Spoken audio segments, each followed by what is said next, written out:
O Conselho do Agronegócio da Associação Comercial de São Paulo recebe, na tarde de hoje, e a Associação Comercial de São Paulo, uma salva de palmas, o senhor ministro de Estado da Agricultura e Pecuária, Carlos Henrique Fávaro. Compondo a mesa dos trabalhos de hoje, quero convidar o senhor presidente da Associação Comercial de São Paulo, Roberto Matheus Ordini.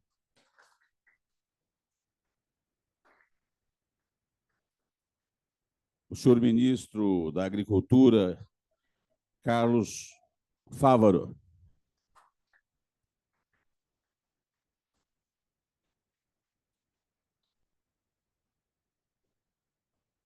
O senhor presidente da Confederação das Associações Comerciais do Brasil e da Federação das Associações Comerciais do Estado de São Paulo, Alfredo Cotait Neto.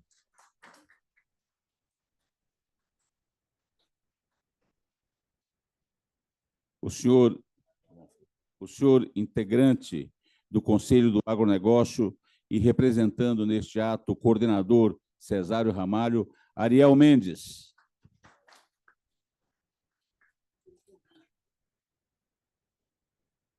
O senhor secretário de Política Agrícola do Ministério da Agricultura e Pecuária, Guilherme Campos.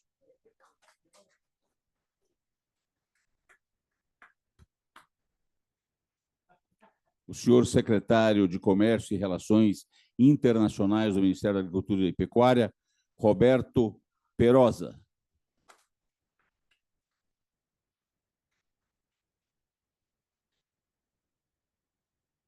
Muito boa tarde, senhoras e senhores. Mesa composta, senhor presidente.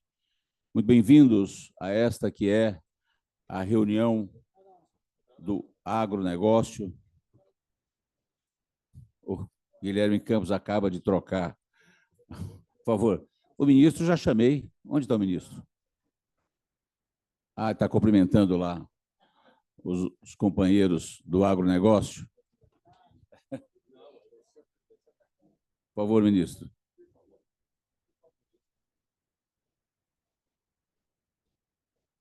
Vocês vão brigar com isso, Há um problema, há um entrevero aqui na mesa, senhores, que um quer sentar de um lado, o outro quer sentar do outro.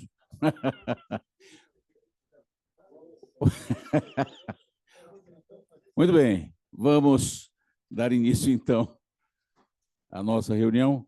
O nosso coordenador do agronegócio está fora do país, pediu que nós dessemos um recado aos senhores. Ele havia já marcado, não é, presidente Ordini, uma viagem de férias, portanto, não está aqui, e representado pelo nosso grande companheiro aqui do agro, o Ariel. Minhas senhoras e meus senhores, por 3 minutinhos, eu vou pedir a atenção dos senhores para assistirem ao vídeo institucional da Associação Comercial de São Paulo. Muito obrigado.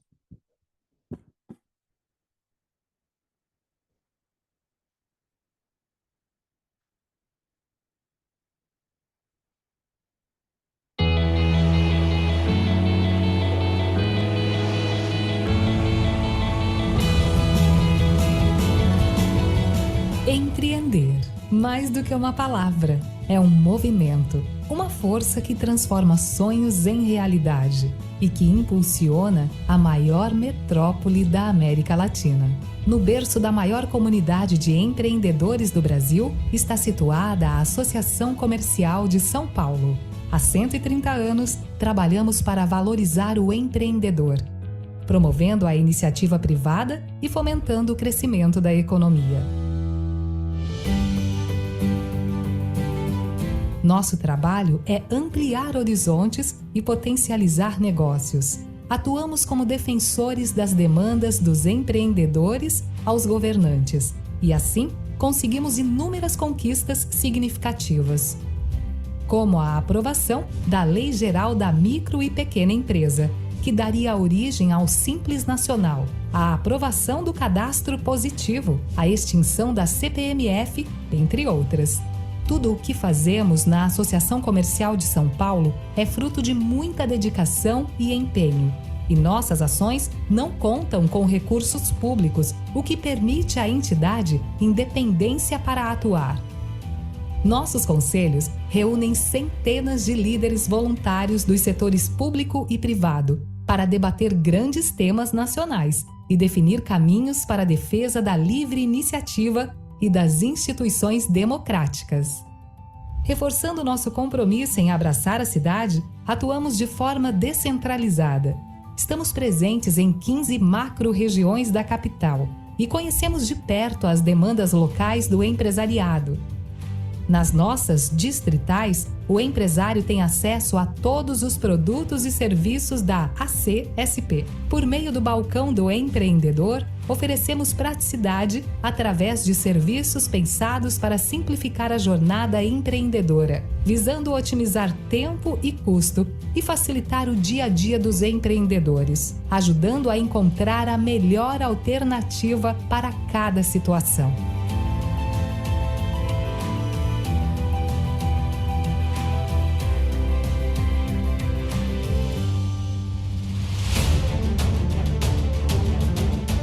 Os nossos associados ainda podem usufruir de benefícios e condições exclusivas.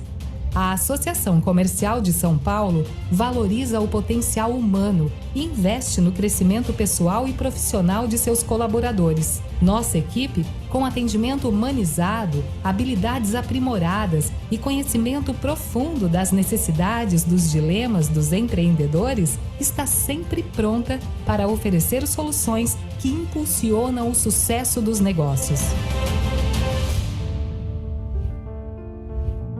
Há mais de um século, temos apenas um só foco: ajudar o empreendedor. Seguimos inovando e olhando para o futuro, sem jamais esquecer a parte mais importante de tudo isso: o seu negócio.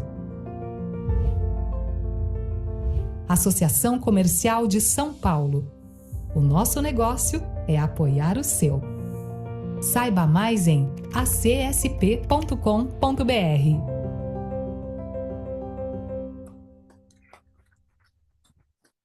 Muito obrigado. Queremos destacar a presença do senhor presidente da Sociedade Rural Brasileira, Sérgio Bortolucci.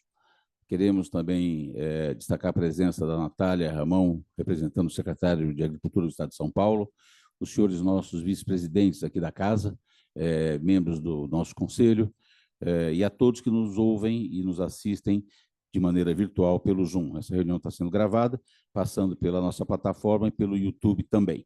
Minhas senhoras e meus senhores, os nossos vice-presidentes também da FACESP, que estão nos assistindo de forma virtual, e aos nossos presidentes das associações comerciais ligadas à Confederação das Associações Comerciais do Brasil, que nos assistem também de maneira virtual. Convido neste momento para abrir esta reunião o senhor presidente da Associação Comercial de São Paulo, Roberto Matheus Ordini. Boa tarde a todos e a todas. Com muito prazer e uma honra muito grande, ministro, recebê-lo nesta casa. Como eu estava dizendo ao senhor, um dos conselhos mais simpáticos e que traz tantas notícias boas é o Conselho do Agro. E eu fico muito feliz que, numa reunião como essa, o senhor esteja aqui para trazer as informações mais fresquinhas e mais oportunas para todos esses nossos companheiros. Quero cumprimentar o Ariel, que hoje faz parte desta mesa representando o presidente do Conselho, né? O nosso Cesário, que, como o senhor ouviu a voz dele, estava um pouco triste, né? Acontece a distância, saudades, né? O nosso caro Roberto Perosa, secretário, muito obrigado. Meu querido companheiro Guilherme Campos, há muitos anos juntos nessa casa trabalhando, e o nosso querido companheiro e amigo Alfredo Cotaiti, que hoje é o presidente da Confederação das Associações Comerciais, da CACB, e também da FACESP. E hoje, nessa reunião pelas telinhas, nós temos a companhia de 15 distritais na cidade de São Paulo e 420 pelo interior, além da rede da YouTube e outros desses mundos virtuais que eu, que sou da velha datilografia, tenho muita dificuldade de entender. Mas agradeço muito a presença de todos e a felicidade de estarmos aqui reunidos com o senhor. Muito obrigado. Muito obrigado, senhor presidente. Pedir para o presidente da CACB e da FACESP fazer a sua saudação ao ministro, por gentileza, senhor presidente Alfredo Cotaete. Primeiramente, uma boa tarde a minhas amigas e amigos aqui da Associação Comercial de São Paulo. Ministro Fávaro, é uma honra muito grande recebê-lo aqui na nossa entidade. Conforme já foi dito pelo presidente Orgini, essa é uma iniciativa muito importante, que é a aproximação do agronegócio da rede de associações comerciais. Nós temos uma rede, nós temos aqui o Guilherme Campos, que é um dos nossos vice-presidentes da RA7, que é a mais pujante região aqui do estado de São Paulo, e que essa rede está muito comprometida com o agronegócio. E elas estão com muita certeza, aí, de forma virtual, acompanhando, não só os nossos presidentes da FACESP, como também da CACB, da sua confederação, viu, ministro? Nós somos 2.300 associações pelo Brasil. Portanto, a sua voz não está na Associação de São Paulo, chegará pelo Brasil. Eu tenho, como essa reunião ela é gravada pelo YouTube, pois todo mundo pode rever aí pelo YouTube essa sua apresentação. Portanto, fica aqui uma palavra de muito carinho, de muito agradecimento pela sua presença, na certeza que vamos ter aqui uma reunião muito frutífera e que realmente que as informações vão ajudar muito todos aqueles que estão envolvidos no agronegócio. Muito obrigado, ministro. Muito obrigado, presidente Alfredo Cotaete Neto. Minhas senhoras e meus senhores, nasceu em 19 de outubro de 69, em Bela Vista do Paraíso, Paraná. É agropecuarista e senador da República. Ingressou na vida política após anos de trabalho no agronegócio, onde tornou-se vice-presidente da Associação de Produtores de Soja do Brasil. Em 2010, presidente da Associação dos Produtores de Soja e Milho do Estado do Mato Grosso, também presidiu a cooperativa agroindustrial dos produtores de Lucas, no Rio Verde. Entre 15 e 18, ocupou o cargo de vice-governador do Estado do Mato Grosso e, em abril de 16, foi nomeado secretário de Estado do Meio Ambiente de Mato Grosso, cargo que ocupou até dezembro de 2017.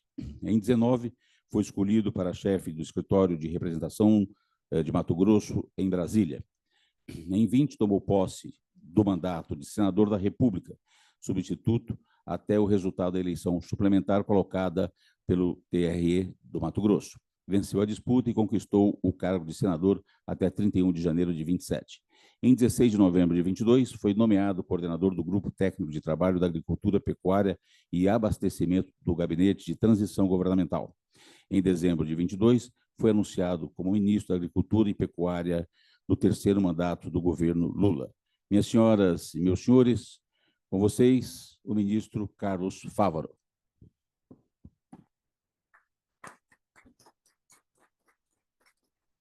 Muito obrigado pelas referências, muito obrigado pelo convite, viu, Roberto, também Cotaete, todos os diretores, nossos secretários.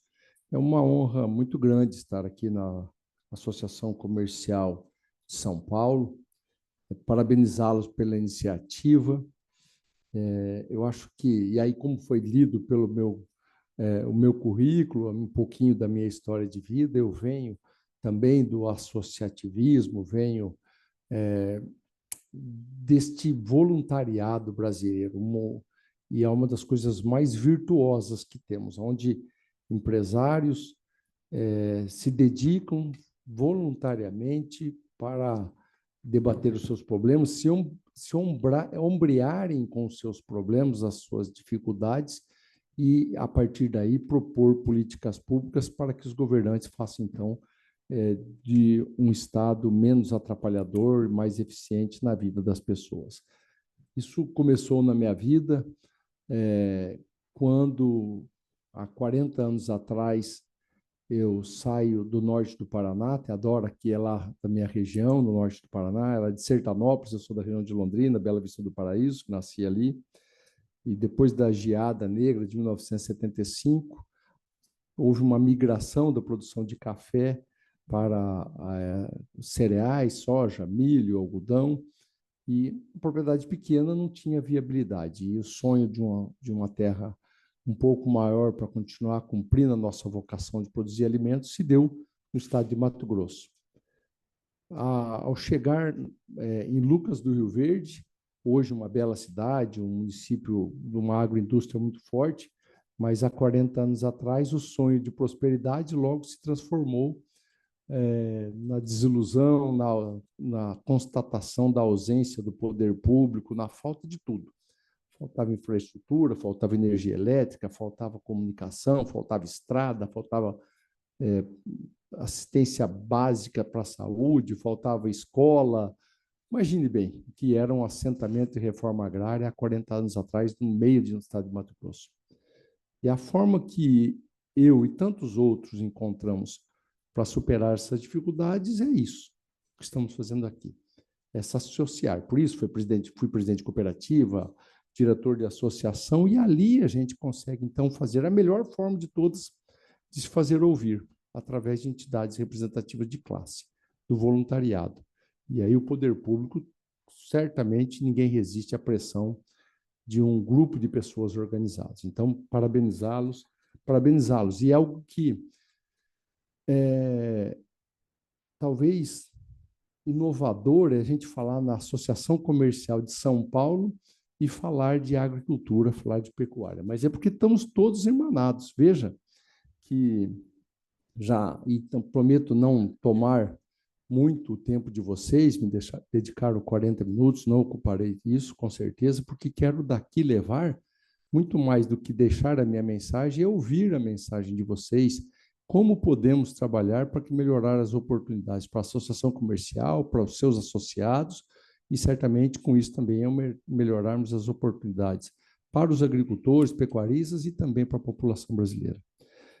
Veja que vivemos um momento de crises climáticas, quebras de safras, preços de commodities achatados, preço da arroba do boi, preço da saca de soja, de milho, outros produtos até em bom momento, arroz num bom momento, cacau num bom momento, café em um bom momento, mas, de um modo geral, os produtores hoje não estão tendo renda suficiente para tocar sua atividade, mas é momentâneo. Apesar disso, a agropecuária brasileira cresceu 15% em 2023. Foi o setor da economia brasileira que mais cresceu em 2023. Graças a essa resiliência, dedicação, busca de soluções. Chegamos ao governo em janeiro de 23, e só para dar uma noção de que foi os desafios desses 20 meses, que vamos completar agora dentro de 4 ou 5 dias. Estava falando por Ordine que talvez um momento propício de vir aqui, porque vir antes talvez fica muito só na promessa, queremos fazer isso, queremos fazer aquilo, queremos fazer algo lá. Hoje não, depois de 20 meses já dá para fazer uma pequena prestação de contas, mostrarmos o rumo que estamos querendo empreender neste pequeno período à frente do Ministério e do governo, e mais ouvir também possíveis correções de rumos que vocês podem nos apresentar aqui para que a gente continue cumprindo o nosso trabalho. Mas, como estava dizendo, chegamos em janeiro de 2023 e o Plano Safra que estava em vigência já tinha, por exemplo, acabado os recursos para investimento em agosto ou setembro de 22. E um desejo forte, o mercado buscando aquisição de máquinas, equipamentos, investimentos, e tínhamos que encontrar alguma solução. Algo que parecia intocável, criamos uma linha de investimentos dolarizadas, com zero de recursos do Tesouro, mas com juros bastante competitivos, bastante atrativos para os produtores brasileiros. Alguns achavam impossível isso acontecer, diziam que era a dolarização da economia, o que não tem nada a ver, há um hedge natural para aqueles que exportam soja, milho, algodão, e tem já uma tradição de captar recursos na linha dolarizada e com juros mais baratos. Foi um tremendo sucesso. Disponibilizamos 8 bilhões de reais nessa linha do ano passado até esse novo plano safra. Desses 8 bilhões, 6 foram tomados, aqueceram a economia, compraram máquinas, equipamentos, construção de armazéns, e agora, então, ampliamos essa linha de financiamento. Agora tem a CPR rural dolarizada e também podemos fazer custeios dolarizados. Estão disponíveis neste ano, então, 30 bilhões de reais. Tenho certeza que é uma forma mais moderna, mais eficiente de fomentar a agropecuária. Não há tesouro que dê conta de fazer a subvenção e os planos safras necessários a esse setor que tanto cresce no Brasil. Só para você ter uma noção, e o que estou dizendo é até um contrassenso do que estamos fazendo nesse momento. Num momento de ajuste de contas públicas, num momento de necessidade de termos o déficit público zerado e com contingenciamento orçamentário tão necessário para que a gente possa ter estabilidade na economia, inflação controlada, juros decrescerem, que ninguém aguenta as taxas básicas de juros brasileiros, não há empreendedor, não há comerciante que suporte isso. Então, para que a gente tenha essa responsabilidade, há nitidamente, por parte do ministro Fernando Haddad e equipe econômica, um rigor nos ajustes das contas públicas. Mas, em detrimento disso, veja que, e foi por determinação do presidente Lula, em função deste momento de margens muito apertadas para a agropecuária, o que precisa ter, e eu consegui mostrar para ele a necessidade de fazermos planos safras recordes, batermos recordes com a liberação de recursos, porque isso tira a instabilidade. Se está os preços achatados, uma outra forma de você buscar mais de lucro é baixar custo, comprar melhor seus insumos, comprar melhor com recurso na conta, negociar melhor. E, para isso, o plano safra precisava ser mais amplo. E aí foi um convencimento. Veja que, de 2022, que nós tínhamos a participação do Tesouro da ordem de 12,4 bilhões de reais para subvenção ao plano safra, foi para 2023 com 13,6 bilhões e agora, em 2024, 16,3 bilhões de reais. 32% mais da participação do Tesouro. Como disse, na própria contramão do corte de gastos, da redução de despesas, foi a determinação do presidente Lula que houvesse esse incremento do Tesouro Nacional para que nós pudéssemos fazer, então, esse que é o maior plano safra da história. Plano só para comparativos, então, de quanto está sendo liberado. 2022 foi um plano safra de 287 bilhões de reais. 2023, 364, já conosco à frente do Ministério da Agricultura, 364,2 bilhões de reais. Agora, 2024, 2025, 400,6 bilhões de reais.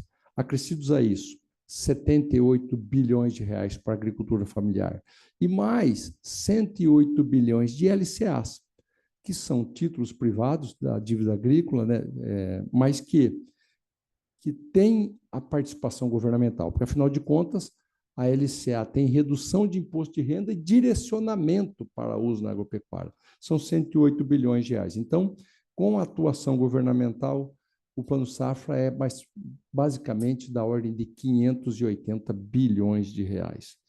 Se acrescermos a isso o que temos de 2022 até agora, uma média ponderada de uma redução de custo de produção, baixou um pouco o preço de fertilizantes, nós vivíamos uma estabilidade um pouco maior no início da guerra da Ucrânia com a Rússia, dificuldade de suprimentos, incertezas de suprimentos, o custo de produção reduziu em torno de 23%. Se nós estamos com um plano safra 40% maior que 22%, e com custo de produção 23%, então a nossa expectativa é que esse plano safra vigente seja 63% mais efetivo, que irrigue melhor as negociações, que dê recurso, coloque recurso na mão de produtores e produtoras para que eles vão fazer as melhores negociações e tirem, então, um pouco da insegurança, da incerteza de preços, como já disse, de commodities achatados.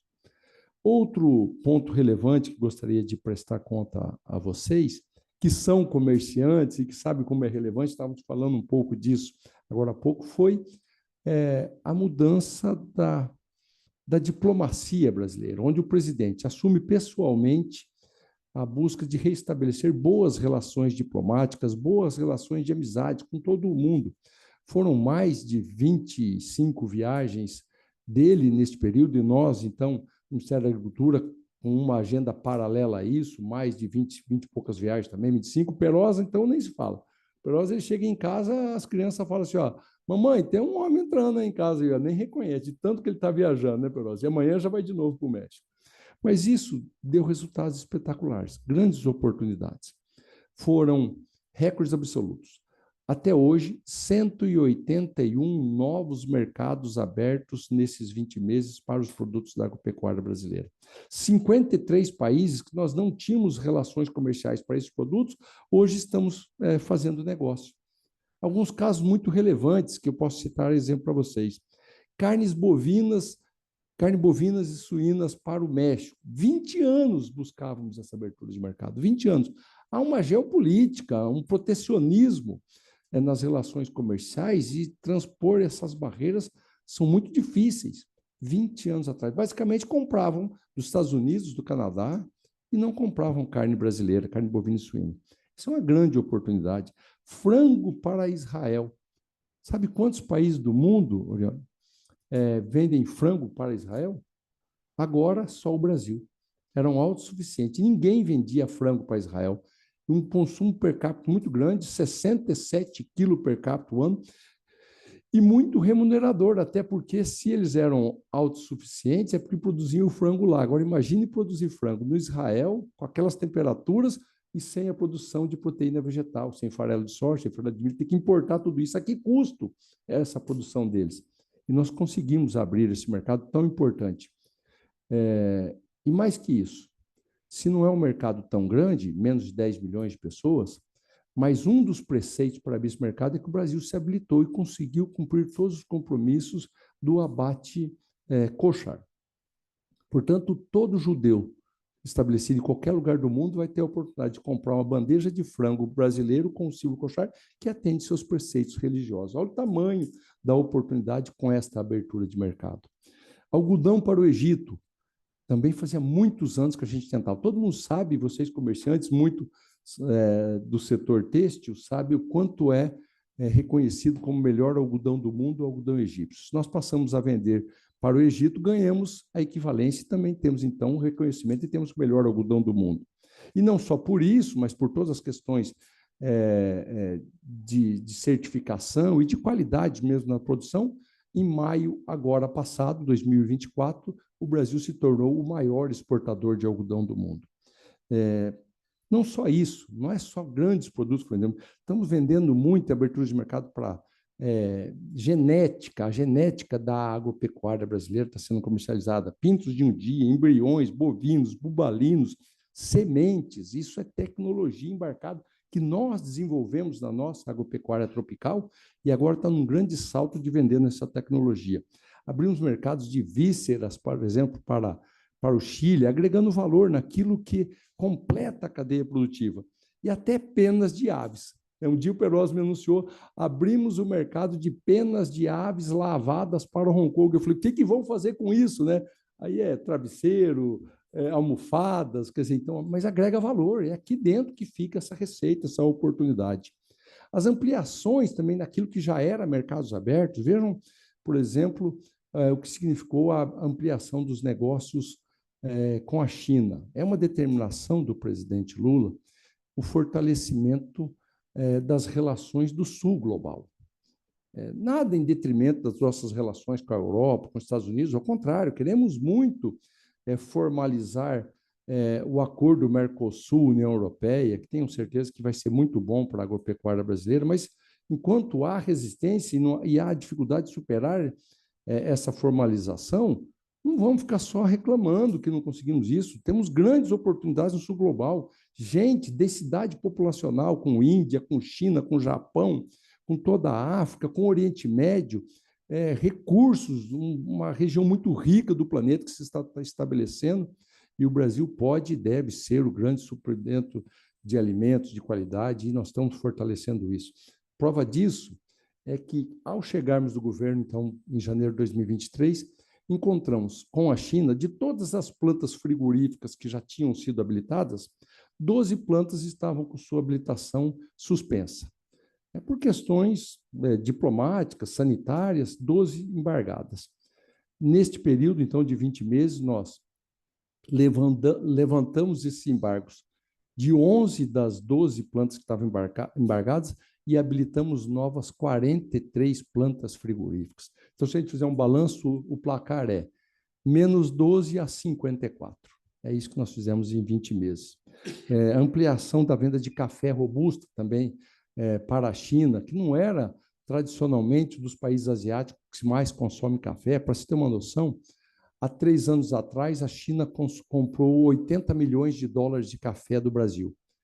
O ano passado, 280 milhões de dólares. E esse ano, numa viagem que fizemos com o vice-presidente Geraldo Alckmin e as tratativas e fortalecimento dessa relação comercial com o café, só uma rede de cafeterias, a Luckin Coffee, que tem 20 lojas de cafeterias esparramadas pela China, comprou 20 mil lojas. Eu falei 20 lojas, né? São 20 mil cafeterias. Ela comprou 500 milhões de dólares numa única compra. Então, se os outros todos os compradores comprarem outros 200, 300 milhões de dólares, nós vamos fazer 800 milhões de dólares só esse ano. 10 vezes mais que 3 anos atrás. Acordos comerciais de reconhecimento sanitário recíproco com a União Europeia, com o Reino Unido, com Singapura, com o Chile, gerou bastante oportunidades. Veja as relações. E a relação comercial ela tem que ser recíproca, de mão dupla. Nós tivemos há poucos dias uma missão no Chile e a balança comercial só da agropecuária, não falando dos outros produtos, muito bem equilibrado com o Chile. Nós vendemos para eles algo em torno de 1,5 bilhão de dólares e compramos 1,4. Mas veja, basicamente o que compramos deles é pescado, salmão. 70% do que eles exportam para nós, salmão. Mas 70% do que nós exportamos para eles é farelo de soja, farelo de milho para produzir salmão. Então, essa é a boa relação. Nós fornecemos, eles fornecem, e aí vamos todo mundo ganhando dinheiro e prosperando. Como já disse, o fortalecimento do Sul Global está sendo uma grande oportunidade de geração de emprego e de oportunidades. Toda vez que se abre um mercado lá fora, é emprego que gera aqui dentro, é consumo, é oportunidades aqui dentro do Brasil que está sendo gerado. Outro ponto importante que eu queria apresentar a vocês é a nossa defesa agropecuária. O Brasil tem uma régua sanitária muito elevada. Poucos países do mundo têm a capacidade brasileira de atestar a qualidade sanitária. Só para você ter uma noção, um exemplo, somente 2 países do mundo hoje não têm gripe aviária nos seus plantéis comerciais. Só 2, e um dos 2 é o Brasil. Por isso, estamos chegando a quase 40% do frango consumido do mundo sai do Brasil. Quase 40% do frango mundial sai aqui do Brasil. Nós temos exemplos já revisando protocolos comerciais com vários países, por exemplo, os mais exigentes, o Japão, já prevendo que uma hora entra. O vírus da gripe aviária circula no mundo há pelo menos 15 anos e não conseguiu entrar em nenhuma planta comercial brasileira. Uma hora entra. E com essas crises sanitárias cada vez mais recorrentes e mais fortes, mais agressivas, não só acabamos de passar de uma pandemia humana aí, certamente uma hora vai entrar, né? O que nós estamos fazendo? Com muita transparência, com muita dedicação, mostrando como é o modelo brasileiro, regionalizando caso entre. O Japão, por exemplo, que é uma referência mundial nas exigências sanitárias, já revisou o protocolo e caso um dia entre gripe aviária numa granja comercial brasileira, vai ficar restrita a um raio de 10 quilômetros. Por quê? Porque também, como nós estamos vendendo muito e garantindo, atestando qualidade, eles não podem ficar sem esse fornecedor de qualidade. Então, estamos com um momento da sanidade. Veja o caso que aconteceu agora, recentemente, no Rio Grande do Sul, um caso de Newcastle, é um vírus também, gripe aviária, semelhante à gripe aviária, né? Em uma granja que foi afetada pelas chuvas, destelhou, e um animal, em 14 mil que estava alojado, foi constatado Newcastle. Embargamos todo o Rio Grande do Sul, fizemos coletas em todas as regiões para ver se tinha um foco acontecendo. Graças a Deus não tinha mais nada, nenhum outro animal contaminado, e esse caso ficou circunscrito ao Rio Grande do Sul, com muita transparência, com muita eficiência, e dando todas as informações que o mundo queria, porque o mundo fica atento, já que compra 40% do Brasil. Com 20 e poucos dias, todas as questões sanitárias, e ninguém deixou o Brasil embargado, e as relações comerciais estão acontecendo. Não foi diferente, por exemplo, o ano passado, em fevereiro, o 6º caso brasileiro de EEB, de mal da vaca louca, casos atípicos, do envelhecimento natural do indivíduo. O Brasil, muito provavelmente, nunca terá um caso típico de EEB, de mal da vaca louca, até pelo nosso sistema produtivo. Nossos animais comem capim, um gado verde, é um capim, e pouca ração de proteína animal, mas 0 de resíduos animais na ração. É proibido no Brasil.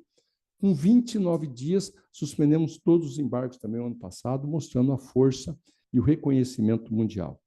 Um avanço importante nesse ano nessa área foi a mudança de status brasileiro com relação à febre aftosa. Há mais de 50 anos, o Brasil luta com a febre aftosa. Retiramos a vacinação de todos os estados brasileiros e agora, muitos já têm, até alguns estados já têm o reconhecimento da Organização Mundial de Saúde Animal. Mas até maio do ano que vem, o Brasil será reconhecido livre de febre aftosa sem vacinação, o que abre mercados mais exigentes. Por exemplo, o Japão, né? Certamente é uma das exigências para que ele possa abrir. O CISB é outro avanço importante, que é o Sistema de Inspeção Brasileira, criado em 2006, quando da gestão do meu querido amigo de todos vocês também, Roberto Rodrigues, ministro da Agricultura, que é um sistema de inspeção para as pequenas propriedades brasileiras. E de lá para cá não vinha avançando muito bem, o que, por exemplo, dificulta um pequeno produtor de embutidos, ou de frango, ou de queijos. Ele pode ter até um sistema de inspeção no município dele, mas não pode vender no município vizinho. Avançamos muito com essa certificação, hoje já estamos chegando a quase 1.000 municípios. O Guilherme estava me contando que ontem um fornecedor de carne bovina, um pequeno produtor de Campinas, recebeu o sítio. Todos os municípios brasileiros estão recebendo, avançando muito para que essa comercialização de produtos da agricultura familiar, com garantia, com sanidade, com respeito às regras sanitárias, mas possam também levar renda aos pequenos produtores e opção também para os consumidores brasileiros. Estamos avançando com regulamentação de autocontrole, compartilhando o controle com os empresários, o que é fundamental para tirar o peso da máquina pública sobre os comerciantes e sobre as indústrias.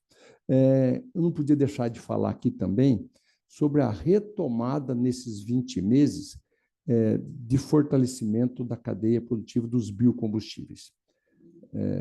O Brasil teve um período, no governo passado, na contramão de onde está o mundo, cada vez mais exigente de combustíveis renováveis, menor utilização de combustíveis fósseis. E, para isso, uma das primeiras medidas mais difíceis de serem tomadas foi, logo no começo do governo, a reoneração de PIS e COFINS dos combustíveis fósseis. Isso é medida totalmente impopular, mas se fez muito necessário para que o etanol voltasse a ser mais competitivo. Além disso, a retomada do incremento de biodiesel ao diesel, que já estava em B12, retrocedeu a B10, uma mistura de 10% de biodiesel ao diesel. Nós retomamos o programa de incentivo, hoje está B14, março do ano que vem, B15, e com a legislação já aprovada na Câmara, que agora está no Senado, do combustível do futuro, estabelece um piso mínimo de B13, quer dizer, em nenhum momento da história mais será menos que 13%, mas com o direcionamento do governo para que a adição chegue a 25%, o que vai fazer, então, com que os nossos combustíveis sejam cada vez mais limpos, verdes, renováveis, que gerem emprego, que gerem oportunidades aqui, e mais que isso, que nós possamos compor a formação de preço de rações e, com isso, dar mais competitividade também aos alimentos. O etanol em 27,5%, com direcionamento nesse mesmo projeto de lei para uma adição de até 35% da gasolina. O SAF, no combustível do futuro para a aviação, o Brasil certamente se tornará um grande líder. E, por último, agora, há 15 dias atrás, o presidente sancionou um projeto de lei que fortalece os biocombustíveis, que é a equivalência no farelo de soja para o farelo de milho, que hoje está sendo coproduto na produção de etanol à base de milho, isentou o PIS e COFINS para que eles também tenham mais competitividade e ajude a produzir proteína com mais qualidade, com preços mais acessíveis. Um grande plano nacional de fertilizantes é outra pauta muito importante. O Brasil, hoje, é altamente dependente de fertilizantes importados, 85%. Não se trata de querer a autossuficiência, até porque, estava dizendo aqui, da importância da boa relação comercial, comprar e vender, comprar fertilizante de quem produz e vender os nossos produtos, isso é fundamental. Agora, precisamos pensar em soberania nacional. 85% dependendo da importação nos deixa muito fragilizado. Por isso, é um tema que está sendo tocado estrategicamente pelo vice-presidente Geraldo Alckmin. Eu também faço parte do conselho, o CONFERT, que declarou fertilizantes como produto de segurança nacional. Não existe produção de alimentos sem fertilizantes e, portanto, foi declarado de segurança nacional, desburocratizando também o sistema, investimentos, licenciamentos ambientais mais eficientes, permitiu, por exemplo, como nós já inaugurássemos uma grande planta da iniciativa privada, da Euroquem, capital russo, na Serra do Salitre, aqui em Minas Gerais, para a produção de fosfatos. A semana passada, a Petrobras retoma a produção de nitrogenados na ANSA, Araucária Nitrogenados S.A., no Paraná. Ontem, nós votamos no CNPE uma resolução que amplia os poderes e a capacidade da PPSA, que é a parte pública da exploração de petróleo brasileiro, para que a PPSA possa não só receber o seu pequeno quinhão na cabeça do poço na exploração de petróleo, mas que ela possa também transportar, comercializar e gradativamente ocupar mais espaço para fornecer gás natural para a indústria, toda ela que possa demandar, e altamente demandante, e também a produção de nitrogenados entre 7 e 9 dólares o milhão de BTNs, o que é completamente diferente do que está sendo fornecido hoje para a Petrobras, em torno de 14 ou 15 dólares. Ela tem que cumprir esse papel, foi um direcionamento da parte pública. A parte privada, o que é da Petrobras, com seus acionistas, tudo bem, ela continue cumprindo o seu papel de gerar cada vez mais óleo e menos gás, mas tem uma empresa pública que vai fornecer e trazer essa competitividade para nós, tirando essa dependência. Também eu queria, então, falar um pouquinho de um legado um pouco mais contemporâneo, que esse é o legado de fato. Os números são bons até aqui nesses 20 meses, como falei, plano safra recorde, liberação de recursos, ampliações de mercados, mas isso tudo é para ser batido por outros que me sucederem, e outros governos. É assim que funciona, e que bom que é assim. Então, qual seria o legado que eu gostaria de deixar à frente do Ministério da Agricultura com a nossa equipe? Uma gestão contemporânea. Por exemplo, quebrando o paradigma de que há um antagonismo entre a agropecuária, a produção de alimentos e o meio ambiente. Não há esse antagonismo. Ao contrário, são complementares. O Brasil tem grandes ativos para ser esse grande produtor de alimentos. Gente vocacionada, homens e mulheres que sabem lidar com a terra, sabem tirar o melhor daquele pedaço de terra. Tecnologias de última geração, máquinas, equipamentos, sementes, fertilizantes, tudo de última geração para produzir alimentos. São grandes ativos brasileiros, mas certamente nenhum é maior do que o clima. De nada adianta todos os outros ativos se a gente fosse produzir num deserto. Como é que produz? Você ter semente boa, gente que sabe lidar com a terra, máquina, tudo prontinho, mas não chove. Então, o ativo é importante do meio ambiente. E, para isso, esse paradigma, não significa que nós vamos deixar de continuar crescendo. O que nos trouxe até aqui, de forma muito bem e muito ordeira, a própria ministra Marina Silva diz que menos de 2% dos produtores cometem crimes ambientais, queimadas ilegais, e veja tudo que estamos passando aqui também no estado de São Paulo, inclusive preparando, já aproveitando esse tema, né, Guilherme? Amanhã o Guilherme tem uma reunião de trabalho com o secretário estadual de Agricultura, Guilherme Piaia, para estabelecer uma linha de crédito, oportunidades para a reconstrução dessas propriedades que foram afetadas por essas queimadas.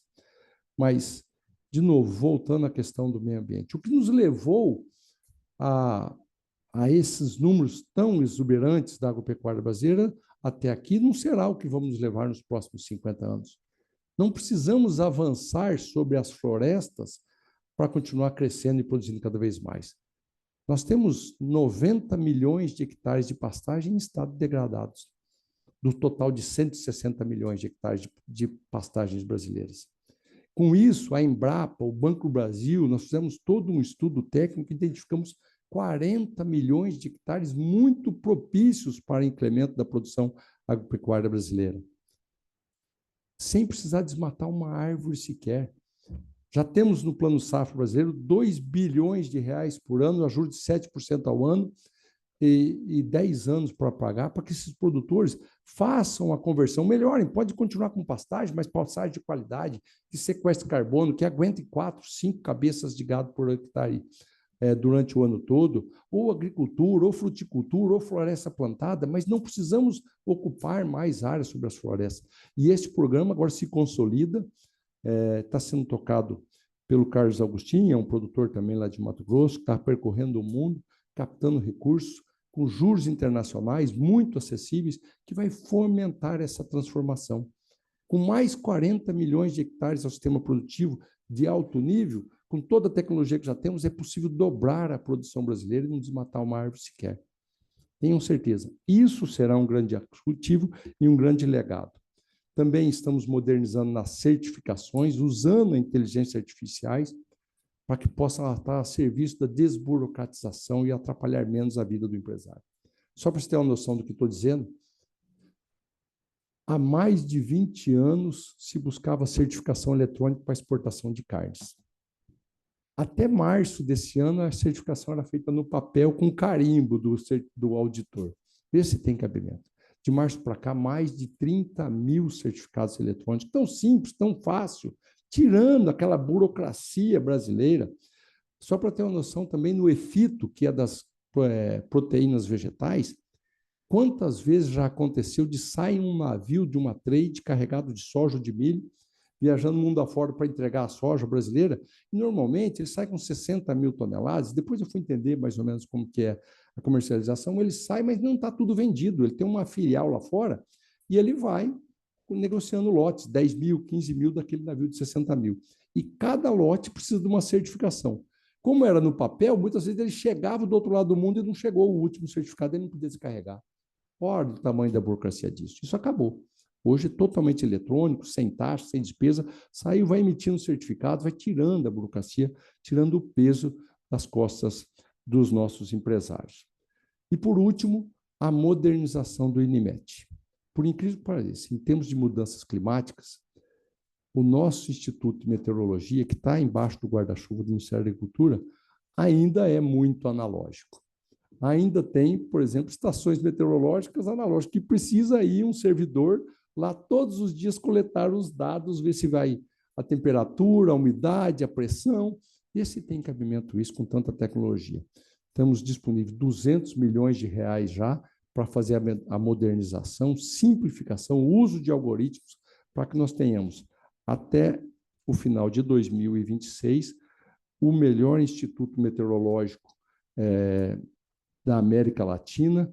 Não só conseguiríamos competir com os Estados Unidos, mas todos os outros países, certamente o INMET vai ser o mais bem preparado, o mais bem equipado, para que a gente possa, todos os efeitos das mudanças climáticas ser minimizados, inclusive para seguro agrícola, para que a gente possa recomendar melhor nossos produtores, recomendar melhor nossos comerciantes, que também têm todas as variações de intempérie climático nas suas estratégias, e aí sim, então, entregarmos mais eficiência, mais transparência para a população brasileira. Então, enfim, era isso. Me desculpe se alonguei, mas fiz um breve relato aqui, acho que uns 20 e poucos minutos, de como foi a nossa atuação no Ministério da Agricultura nesses 20 meses. E quero, então, receber demandas, cobranças, sugestões, para que a gente continue trabalhando para um Brasil melhor. Muito obrigado. Obrigado, senhor ministro.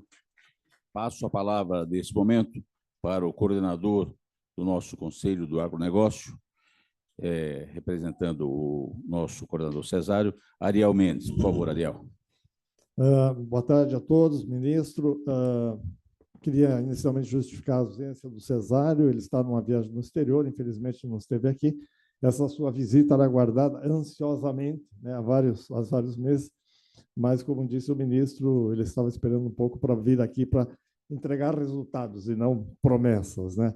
Então, muito obrigado, ministro. Eu fiquei muito feliz na sua abordagem. Eu também venho aí de 40 e tantos anos trabalhando com avicultura, principalmente, né? Fui presidente da então UBA, depois diretor da BPA, que é de aves e suínos, e nos vários fóruns que a gente frequenta, a gente sempre fala, nós precisamos falar para fora da porteira e não para dentro da porteira. Então, hoje, ministro, o senhor veio aqui falar para fora da porteira. O senhor viu aí o presidente Alfredo Kutait mencionando a quantidade de associações que estão nos assistindo, que vão nos assistir. Então, essa mensagem que o senhor passou é extremamente importante, falando um pouco para o público externo, que é o público que utiliza os nossos produtos da agropecuária. Né? Em segundo lugar, eu gostaria de mencionar que fico feliz de o senhor ter abordado bastante a questão da biosseguridade. O Brasil, principalmente, ele exporta qualidade e biosseguridade. No nosso caso, no meu caso, que eu atuo mais que a avicultura, nós temos aqui a melhor avicultura do mundo, né?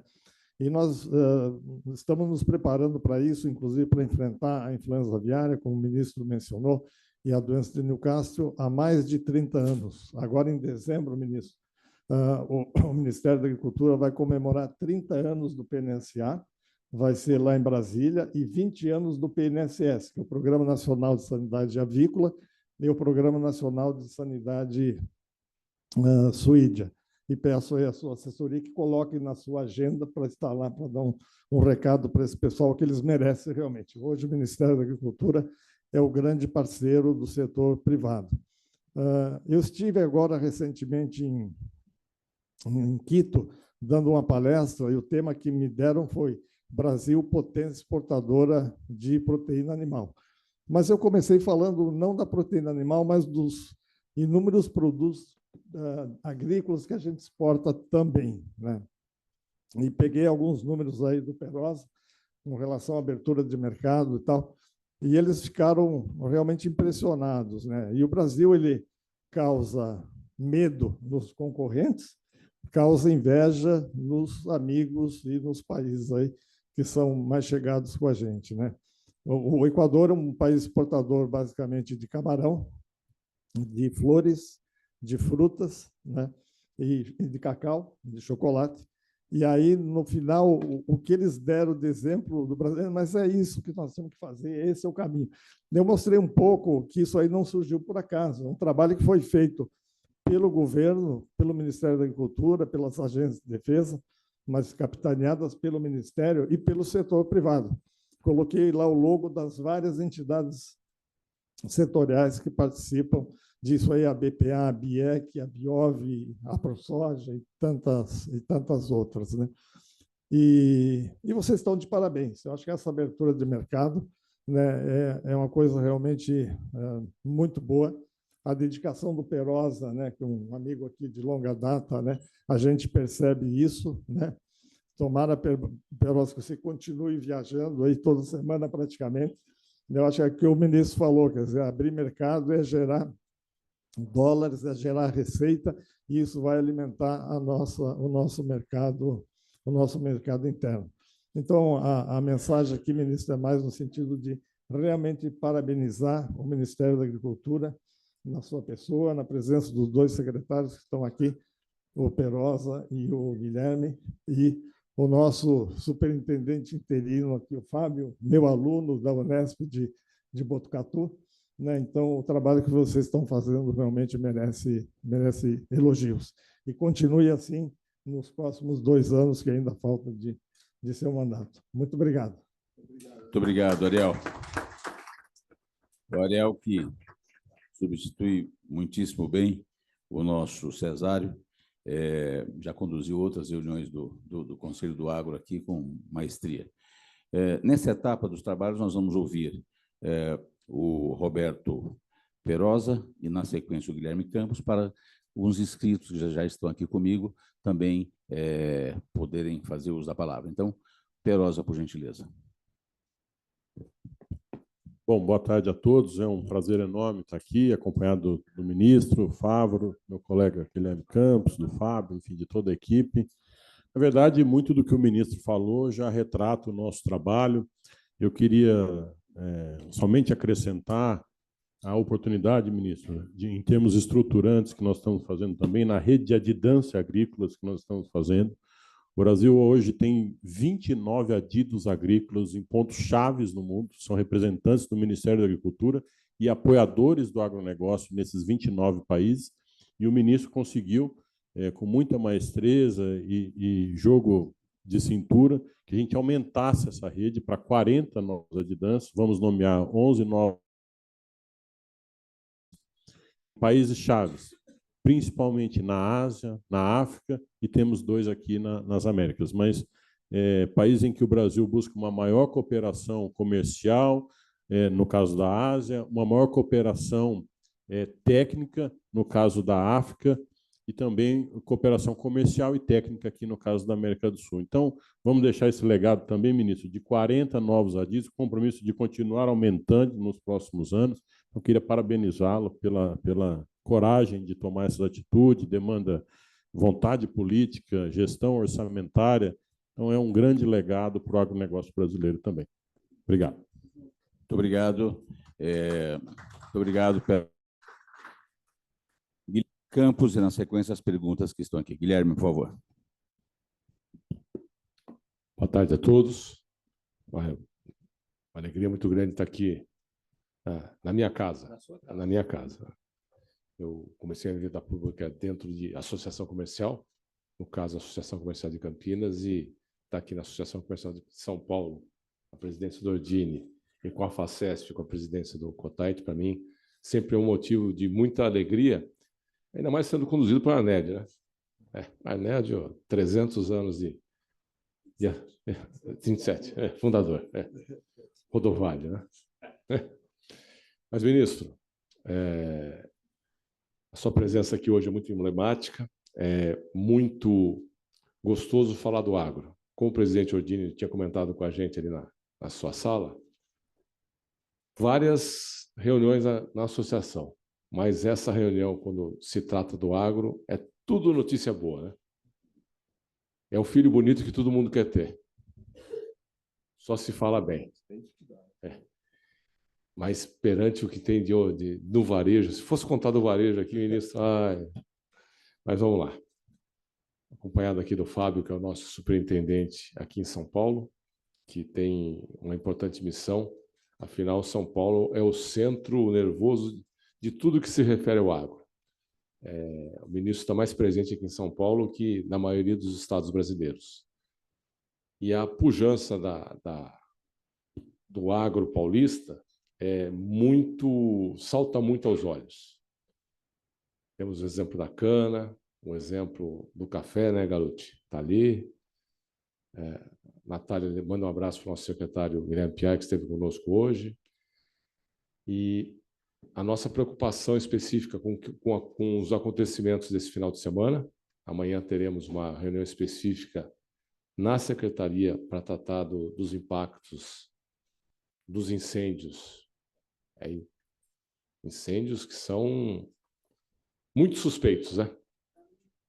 Muito suspeitos mesmo, para não falar outra coisa. E que atingiu a cana, atingiu a pecuária, atingiu a borracha, café, e tudo isso, graças a Deus, com essa chuva do final de semana, deu uma amenizada. E falando da borracha, tem aí uma importante participação do Ministério no setor, na questão do apoio à comercialização e mais que isso, na questão do olhar na importação, no olhar da tarifação. Tem a Câmara Setorial da Borracha, que fica lá no Ministério, que tratou isso de uma maneira muito, muito assertiva e muito positiva. Tem o apoio à comercialização do trigo, e teremos aí o apoio à comercialização do arroz, que tanta polêmica deu. E todos nós podemos nos orgulhar do agro. E o agro vai matar as duas grandes fomes que o mundo tem. É a fome do alimento e a fome da energia. E o exemplo do que a energia está sendo tratada, essa transição energética, foi muito bem lembrada ontem com a participação do ministro do Conselho Nacional de Política Energética, tratando especificamente desse tema, e o Brasil é o grande exemplo para o mundo na transição, na solução da energia vindo principalmente da cana, do milho, o biodiesel, a SAF, como foi colocada, que mas tanta coisa fez de bom para a gente. E um exemplo de políticas públicas que dão certo. Vamos pegar o Proálcool. O Proálcool é da década de 70, né? Desafio aqui. Quem aqui não teve vontade, num dia frio como hoje, de botar fogo no carro, porque o carro a álcool não pegava? Quem aqui que não teve essa vontade? Veja o quanto que evoluiu a tecnologia. A que ponto nós chegamos um carro flex que é transparente para a gente, né? Totalmente transparente, e o etanol disponível, e um grande exemplo para o mundo de transição energética do fóssil para o sustentável, uma conta onde é carbono negativo, nem carbono zero é carbono totalmente sustentável. Parabéns para todos aqueles que participam dessa cadeia, começando do produtor, passando por aqueles que processam e, finalmente, chegando naqueles que comercializam. O Brasil é show de bola, viu, pessoal? E está aqui no Agro, ao lado do ministro, que tem uma equipe que trabalha e trabalha muito, seguindo as orientações do presidente Lula. E o presidente Lula me surpreendeu com uma afirmação numa reunião que participava a indústria brasileira da alimentação. Foram colocar lá tudo que está sendo investido aqui no Brasil, e o presidente falou o seguinte: se o Estado não atrapalhar, já está fazendo muita coisa.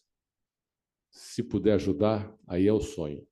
E vamos trabalhar dentro dessa máxima. Atrapalhar o mínimo possível e ajudar em tudo aquilo que for necessário para capitalizar ainda mais o agro brasileiro. Muito obrigado pela oportunidade. Ministro, é um prazer e um privilégio estar ao seu lado. Obrigado, Guilherme Campos. Eu trato assim porque meu companheiro é desde que eu entrei aqui na Associação Comercial de São Paulo. Então, não dá para falar o cargo dele todinho. É amigo Guilherme Campos. Meus amigos, nesta etapa, nós vamos começar com as perguntas aqui da plateia, do nosso conselho, e também das pessoas que não fazem parte do conselho. E eu começo com o nosso membro do nosso conselho e presidente da Sociedade Rural Brasileira, o Sérgio Bortoloso. Sérgio, por favor, com a palavra. Muito obrigado, Anésio. Muito obrigado, Ordine. E é uma satisfação estar aqui de novo, dentro desse conselho, que me honra muito ser participante. Eu quero dizer, viu, ministro Fávaro, de que uma opinião pessoal minha, mas eu acho que a sua origem de ser agricultor e representante de entidade classista, como nós fomos, começamos a nossa cadeira dele política, eu mais ou menos juntos, eu vejo que a sua resiliência de produtor rural é que mantém e dá força para você continuar lutando assim, sabe? Na minha franca opinião, eu acho que o Ministério da Agricultura e, logicamente, o ministro deveria ser melhor tratado no nosso sistema financeiro, principalmente da área financeira do governo brasileiro, mas eu acho que a sua resiliência é bem mais forte, porque você fica lá batendo na frente e acaba conseguindo. Eu também fico muito impressionado quando você fala, ministro, a respeito do seu legado de gestão contemporânea. Temos dúvida que isso já está acontecendo. Depois de 20 meses, nós temos uma prova cabal de que isso acontece, com os resultados aí que você apresentou, com a sua equipe, principalmente com relação a essa questão de comércio. Hoje nós estamos aqui na Casa do Comércio, uma associação comercial onde mostra a importância como cadeia produtiva, não só de produção, mas de industrialização e principalmente comércio, porque senão não teríamos o que fazer, se não teríamos para quem vender.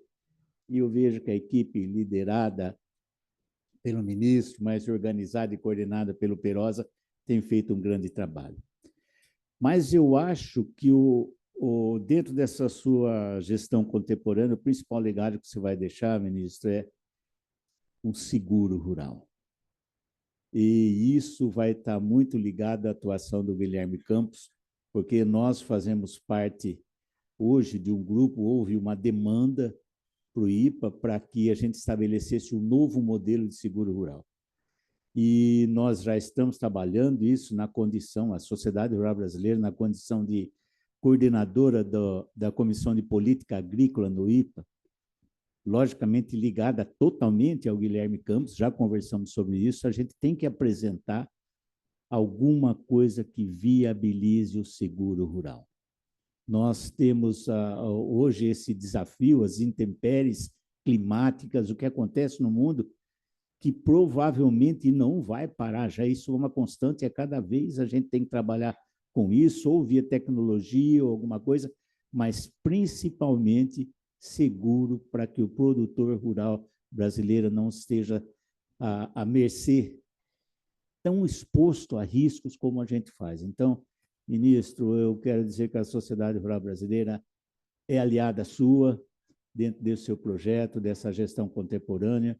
Já comentei isso com o Guilherme, nós vamos trabalhar intensamente nessa questão do seguro, nós vamos elaborar, nós já tivemos uma reunião hoje lá no IPA, lá em Brasília, onde nós já assumimos essa condição da proposta do IPA, e também já teremos na sexta-feira mais um avanço. Guilherme, passa giz no taco, porque a jogada vai ser dura, viu, Guilherme? Tá bom? Então, de qualquer forma, também é sempre de parabenizar e sempre colocar a Sociedade Rural Brasileira à disposição, não só do nosso Conselho do Agro aqui, viu, Ordine, mas também à disposição do Ministério da Agricultura em benefício do nosso Brasil. É isso que eu tinha a dizer. Muito obrigado, Sérgio. Ministro, por favor, uma palavra, ministro. Faz um ping-pong aqui, né?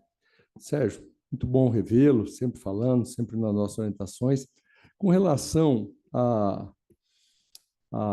aos desafios que é tratar com a área econômica, eu remeto ao nosso colega, amigo, meu antecessor muito brilhante, Antônio Cabreira.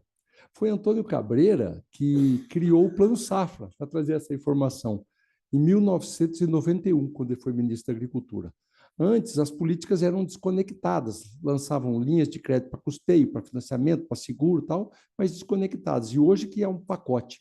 E acho que é a política pública mais longeva brasileira, 34 anos, essa foi o 34º Plano Safra que nós lançamos.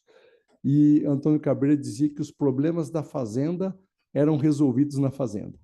Os problemas da agricultura é sempre como toda área é uma dificuldade, sempre o cobertor é curto, mas nós estamos posso aqui fazer um testemunho público a vocês, e aí demonstrei publicamente isso, o apoio incondicional do presidente Lula e também do ministro Fernando Haddad. Veja que crescemos do ano de 2023 para agora, 3,6 bilhões de reais. Veja que teve um corte de gastos esse ano do orçamento público de 15 bilhões, mas só para a agropecuária houve um acréscimo de 3,6 bilhões de reais. Então, há sim, né, com toda a dificuldade, sempre a gente tem que peregrinar, mas estamos tendo o apoio para poder fazer desta atividade uma atividade contemporânea, moderna, forte para o Brasil, como já vem sendo. Com relação ao seguro, você está coberto de razão. Quando disse aqui da modernização do INEMET, é para estar nesse vínculo. Nós temos que ter o uso de algoritmos, de inteligência artificial. Disse ao Guilherme, quando ele assumiu, ele pode dar o testemunho a você. Qual é o legado que você espera que eu deixe quando eu ficar à frente do Ministério? O Guilherme me perguntou, e eu disse, seguro rural. Nada é mais importante do que a modernização. Os planos safras, como já disse, são 34, batemos o recorde, mas quem me suceder, quem nos suceder, vai bater o recorde de novo. A agropecuária está crescendo e precisa cada vez maior. Chegou a hora de modernizar o seguro rural, com algoritmo, inteligência artificial, já tem modelos a ser seguido. e o desafio é fazer isso tornar uma realidade. Tenho certeza que uma das formas, além do uso de inteligência artificial, é a ampliação da base de pagamento seguro. Deus, e a gente não tem que reclamar, em hipótese alguma, de Deus, quando Ele nos permite sofrer desastres como está nos permitindo, nos remete às reflexões. A gente tem que pensar qual é o nosso papel.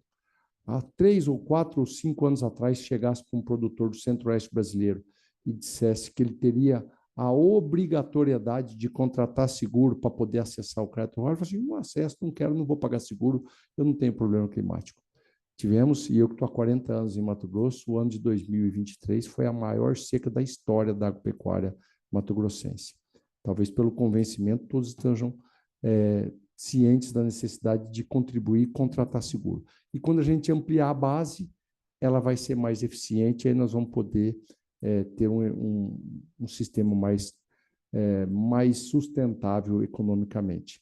Mas o desafio é grande, nós contamos com as iniciativas de vocês, com a frente parlamentar, certamente vamos precisar mudar a legislação, e da nossa parte do Ministério, o Guilherme vai estar com total dedicação com a equipe dele.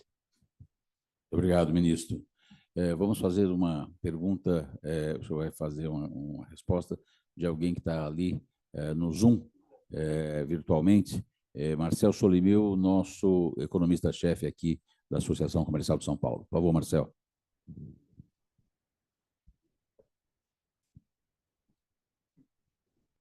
Eu sou melhor, eu estou na associação.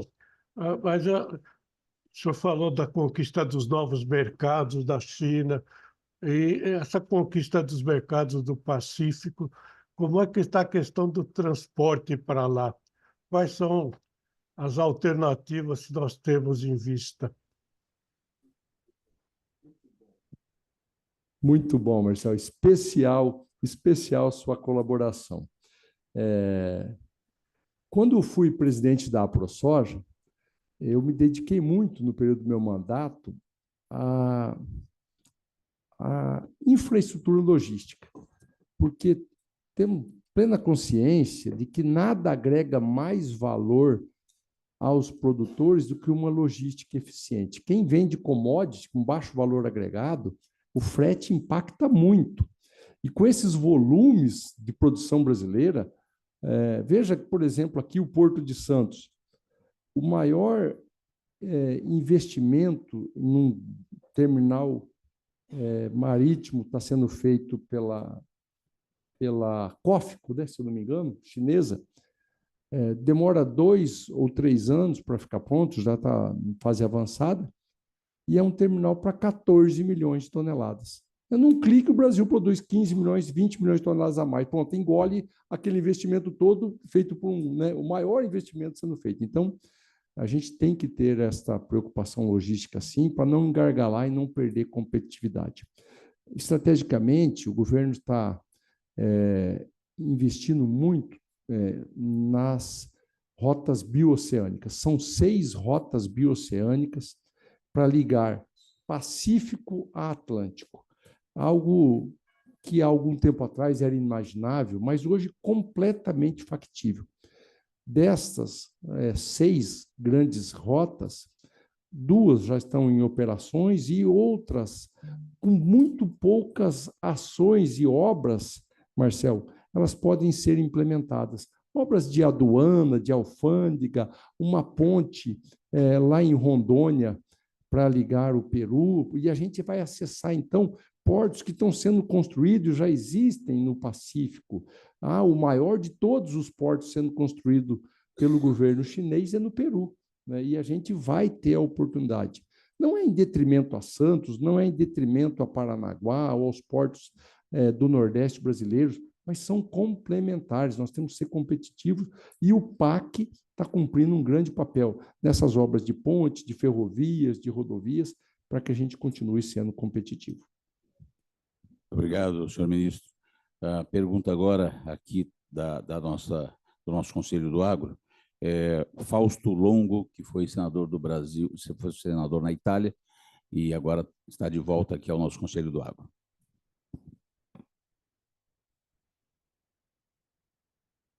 Bom, pouquíssimo a falar, né? Pouquíssimo a falar. Bom reencontro com o Guilherme Campos.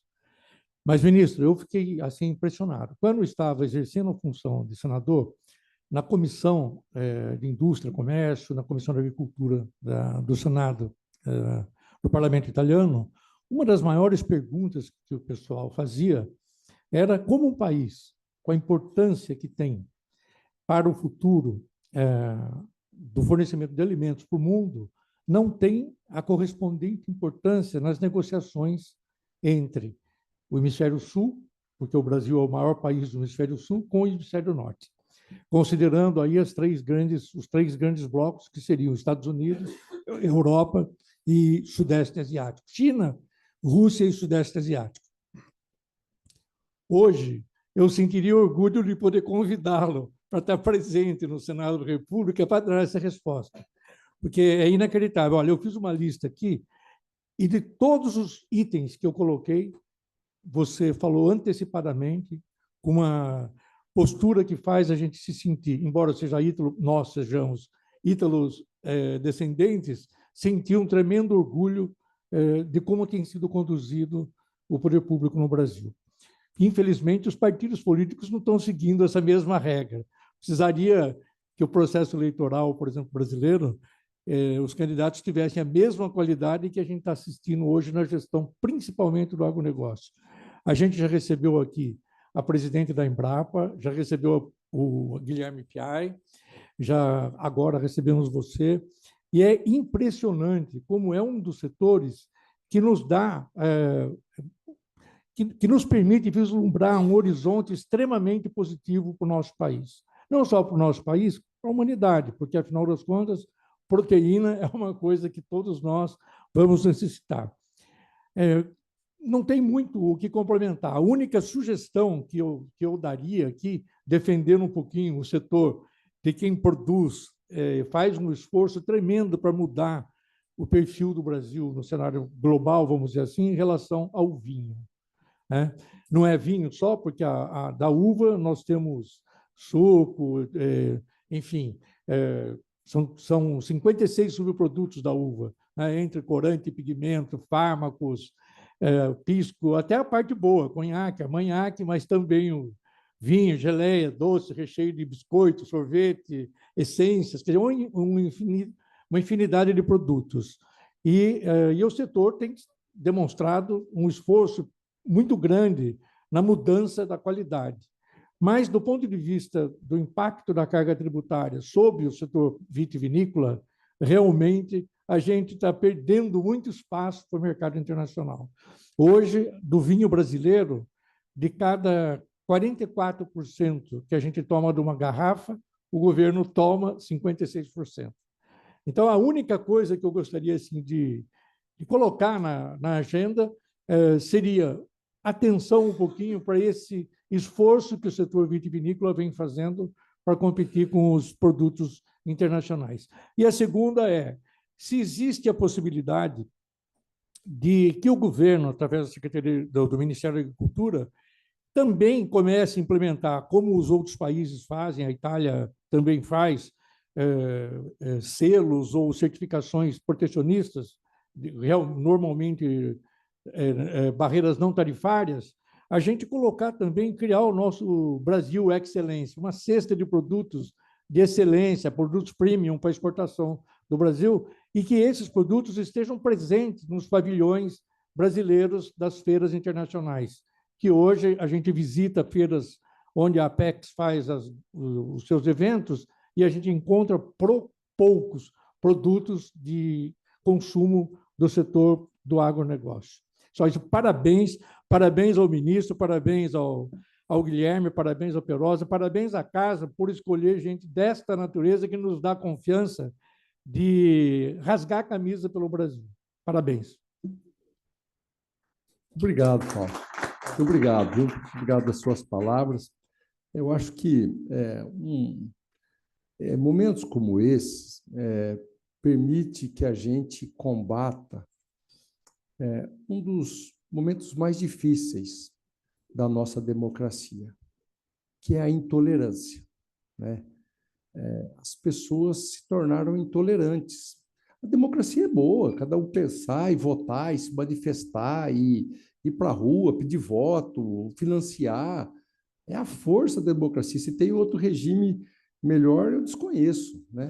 Agora, é fundamental o respeito ao divergente, a quem pensa diferente. Isso que nós estamos proporcionando aqui é fundamental, né? Que a gente possa ideologicamente pensar diferente, mas o que tem que estar acima de tudo é o Brasil, né? As pessoas, as oportunidades poderem convergir nas nossas potencialidades. Quando você estava falando um pouco do Brasil, eu acho que o Brasil, no pós-guerra, no pós-segunda guerra, o mundo começou a definir as suas potencialidades. Os países que prosperaram, os países que avançaram nas oportunidades, foi muito a partir do conhecimento próprio, de descobrir quais as suas vocações. E nós não podemos ter a síndrome do cachorro vira-lata, achar que o Brasil não é um protagonismo da economia mundial. Claro que não, nós somos sim. Veja que a Coreia do Sul, e eu sinto muito esses exemplos, a Coreia do Sul sai da Segunda Guerra e ainda depois vai ter uma guerra interna, divisão com a Coreia do Norte, e um país paupérrimo, paupérrimo. E há menos de 50 anos resolveu investir na qualificação do seu povo, nas altíssimas tecnologias. Quem aqui nessa sala ou em qualquer lugar não tem uma tecnologia sul-coreana embarcada, quer seja um carro, uma televisão ou um telefone, né? Tudo, ou qualquer subproduto dos microchips que são desenvolvidos na Coreia do Sul. Não diferente o Japão, com altíssima tecnologia, não diferente a China, nos últimos 50 anos, uma revolução industrial, não diferente o próprio Oriente Médio, não ficou só deitado em berço esplêndido sobre o petróleo, sobre os petrodólares, pensou e se modernizou usando e se tornando hubs turísticos, hubs comerciais, né? O Oriente Médio hoje todo. Por que a Copa do Mundo foi para o Catar, uma Copa do Mundo fantástica? Por que a Fórmula 1 tem prova em Dubai, né? O parque temático da Ferrari? Aquilo leva milhões de dólares de turistas. Eles encontraram uma outra vocação que não só o petróleo.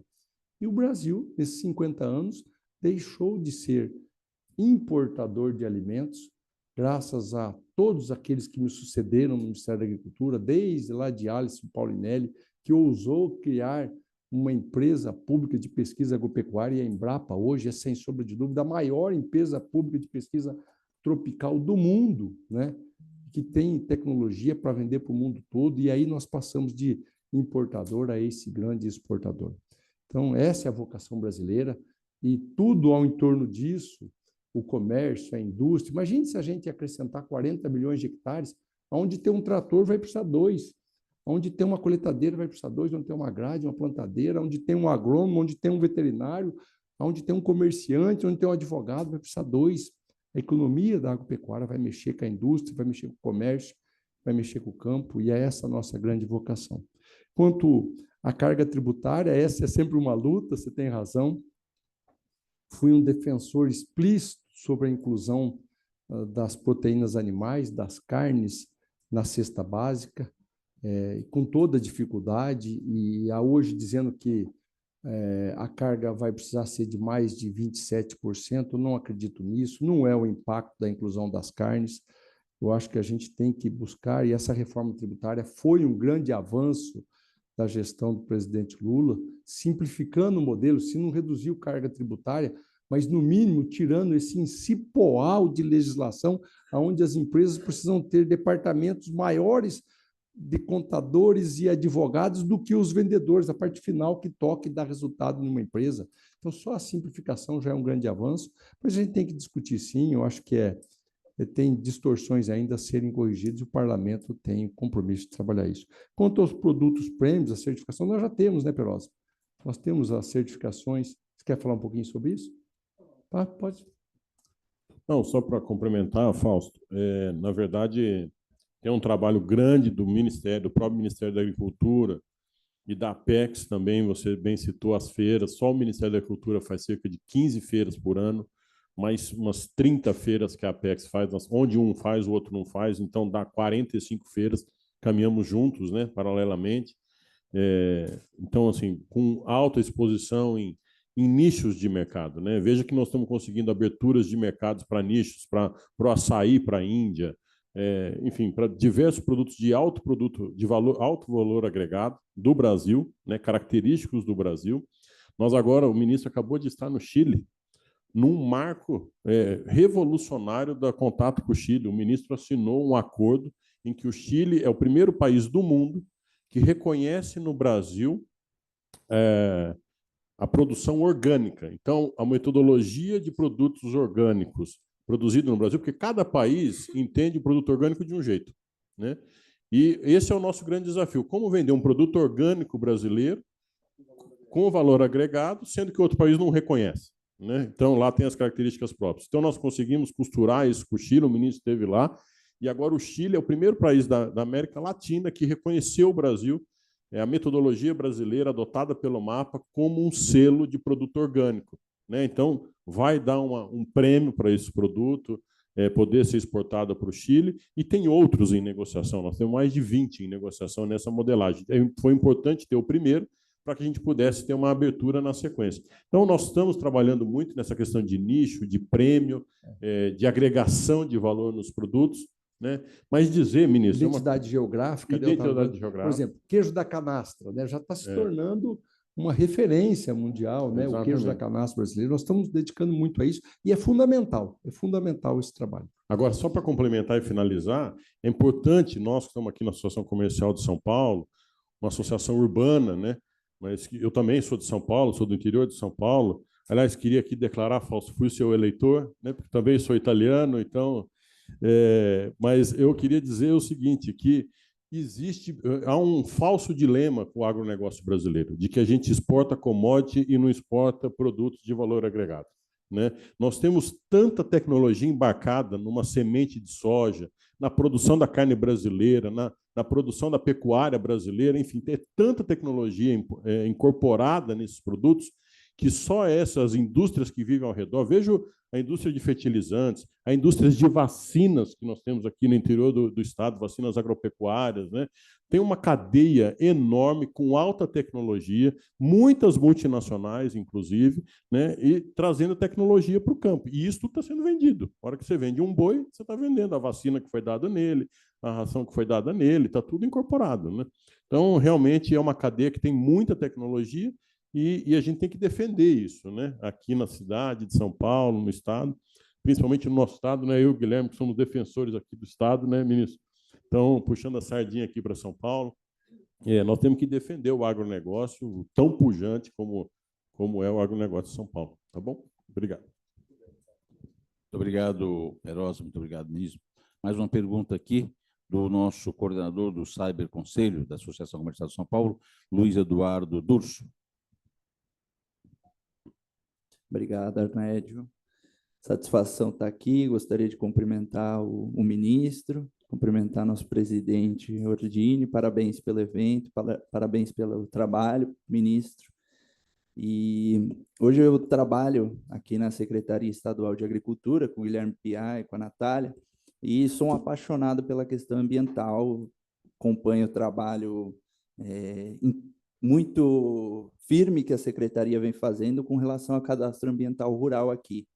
Mas gostaria de perguntar ao ministro como enxerga o avanço dos mercados de crédito de carbono e essa relação mais íntima que vem tendo com o agronegócio brasileiro e com o mundo, né? Os mercados estão avançando e o agronegócio pode lucrar com isso? Como o Brasil se prepara para esse futuro?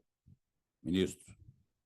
Muito bem. Olha, muito bom esse bate-papo, viu? Sem perguntas de todos os tipos, muito qualificadas, muito bom mesmo para a gente fazer um alinhamento dos posicionamentos. Eduardo, essa é uma questão muito estratégica, tanto que esse assunto no governo não está sendo tocado, por exemplo, pela ministra Marina Silva, e sim pelo ministro Fernando Haddad. Todos nós que temos correlações com o mercado de carbono, estamos participando com sugestões, inclusive nas legislações que estão sendo votadas no Congresso Nacional, para que a gente possa quantificar isso. E, em especial, por exemplo, no mercado livre de carbono, nós deixamos a agricultura fora. Foi um posicionamento do Ministério da Agricultura porque é muito estratégico. Porque todas as outras atividades econômicas, elas podem mitigar os seus impactos, a sua geração de CO2. E, no segundo etapa, compensar adquirindo créditos de carbono. Então, esse é um mercado muito atrativo e muito remunerador no futuro. Agora, de todas as atividades, a única que pode sequestrar carbono, por um motivo muito simples, é a única que faz fotossíntese, né? É a única que faz fotossíntese, é a agropecuária brasileira. Então, brasileira não, desculpe, a agropecuária mundial. Quem faz fotossíntese sequestra carbono. E nós temos arranjos produtivos, como disse o Guilherme, que me permite produzir muito e sequestrar ainda e ter créditos para vender. E a gente, se souber usar este atrativo a nosso favor, nós vamos ter ganhos fundamentais. Nós vamos ter oportunidades econômicas muito grandes. Nós tivemos essa semana, nessas reuniões setoriais que estamos fazendo com o presidente Lula e alguns ministros, para que possa ter tratado algumas coisas de nível um pouco mais superior que o ministro, o presidente da República, óbvio, né? E a cadeia produtiva que nós tivemos com ele nessa semana passada foi a da floresta plantada. E veja qual é o potencial brasileiro. Uma floresta plantada aqui do Brasil, ela chega em grau de maturidade, quer seja com eucalipto, pinos, em torno de 7 anos já começa a ter maturidade. Na Europa, 100 anos, 80 anos. Então, nós vamos produzir fotossíntese, vamos sequestrar carbono e vamos ter reciclagem a partir desse sistema produtivo. Temos que saber valorizar isso. É um ativo brasileiro que vai ter muito valor no futuro. Muito obrigado, ministro. Muito bem, eu recebi aqui da assessoria do ministro que nós temos, ele vai ficar conosco até às 17 horas. Portanto, nós temos aí 5... E não é má vontade, que o bate-papo está muito bom, exatamente. Talvez a tolerância de vocês. Muito que bem. 17h30 eu entro numa reunião virtual, e hoje que ferramenta boa isso. A gente está aqui, mas vou estar conectado com Brasília, conectado com o Rio Grande do Sul, para a gente ainda aperfeiçoar algumas medidas que aquele povo carece da nossa agropecuária, para ver se na sexta-feira eu levo pessoalmente os anúncios. Então, até às 17h30 eu tenho que estar na superintendência. Muito bem. Então, seguindo aqui a sua orientação e a orientação da assessoria, e colocando aqui as perguntas absolutamente na ordem, o último a perguntar e depois as outras eu vou enviar para a sua assessoria, é o Paulo Coutinho, que é conselheiro do Sindicato Nacional da Indústria de Construção Pesada e Infraestrutura. Aos que fizeram outras perguntas, eu vou encaminhar à assessoria do ministro. Por favor, Paulo. Primeiro, parabenizar o ministro e a sua equipe pelo excelente trabalho. Por mais que a gente tenha informações positivas, eu fiquei muito impressionado com a sua apresentação, com o que está sendo feito, né? E queria também ressaltar a importância, quer dizer, da sinergia que nós temos, né? Comércio, agronegócio e construção pesada, infraestrutura. Uma boa, o senhor falou da questão do custo do frete.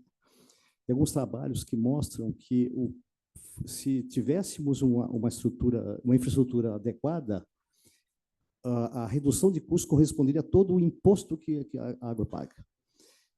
O Brasil tem em estoque de infraestrutura, estoque de capital fixo em infraestrutura, 35% do PIB. A média mundial é 65%. Nós investimos menos que 2% entre capital privado e público, menos 2% em infraestrutura. Infraestrutura, estradas, ferrovia, rodovia, porto, aeroporto, e também telecomunicações, que está melhor, muito melhor agora, e também a questão da energia, que também evoluiu. O pior são as estradas. Logística é o pior que tem. Então, reduzindo o custo, beneficia o comércio, beneficia a indústria da construção, beneficia os custos enfim, aumentando a competitividade ainda mais, né? A minha pergunta, primeiro dizer que nosso setor está favorável à questão do equilíbrio fiscal, né? Nós queremos saber do senhor como que é possível, tem o plano PAC e tal, mas precisa de recursos. Os recursos, uma boa parte desses, tem que ser públicos. Como conseguir espaço fiscal para a gente atingir um percentual de investimento em relação ao PIB. Foi calculado que 4% durante 20 anos, daqui a 20 anos, nós vamos ficar na média mundial em termos de infraestrutura. 4%. Nós estamos investindo menos que 2%. Menos que 2,5%, nós estamos perdendo estoque fixo de capital em infraestrutura. Nós estamos deteriorando nós não estamos aumentando, nós estamos diminuindo. Como fazer para equacionar recursos, espaço fiscal para investimento, especialmente em logística de transporte? Paulo, muito bem. Eu tentei, de forma muito simplista, dizer a importância da infraestrutura logística para que a gente ganhe competitividade, é fundamental, e, inclusive, também para o crescimento econômico do país. A hora que você investe nesta indústria, na indústria da construção pesada, não na construção mais leve, mas também na construção pesada, nós estamos falando de geração de emprego na cadeia produtiva toda aqui. E o governo fica num ciclo virtuoso, porque daí arrecada, porque vende cimento, vende pedra, vende ferro, vende aço, vende máquinas, vende equipamentos, isso gera imposto, e aí cria-se um ciclo virtuoso para a economia através da construção pesada, sem contar com o ganho competitivo gerado por uma eficiência logística, né, sem sombra de dúvida. E é questão estratégica. Eu, como senador, fiz até uma audiência pública. Nós tivemos pelo menos 5 ou 6 anos que o orçamento do DENIT era de 0,5%. 0,5% só. 5 ou 6 anos. Chegamos em 2%, que é muito pouco ainda, mas é um salto nos últimos anos. Veja que o último número de 2022, o DENIT tinha, junto com o Ministério de Portos e Aeroportos, que estava num só, tinha 7 bilhões de reais para investimento. Não fazia manutenção de estradas, não fazia manutenção. Atrelado a isso, a desqualificação causada, e aqui eu não quero entrar no mérito do assunto, que não me pertence, até porque ninguém tem que ter compromisso com o erro.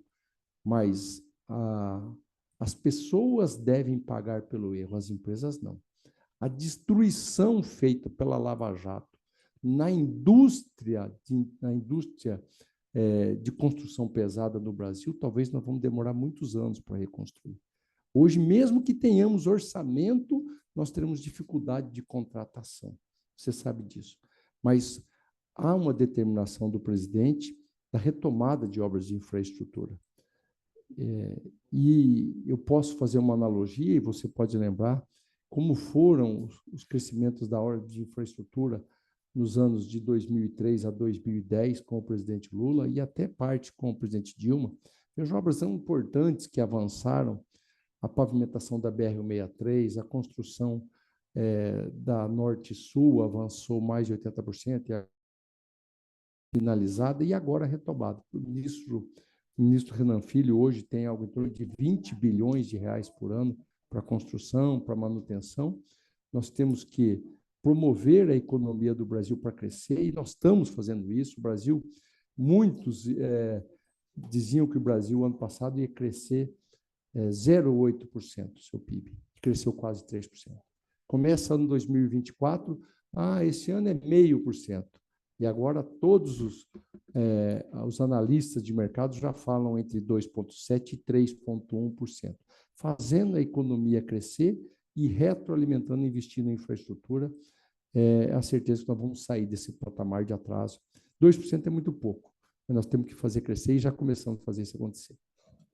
Muito obrigado, ministro.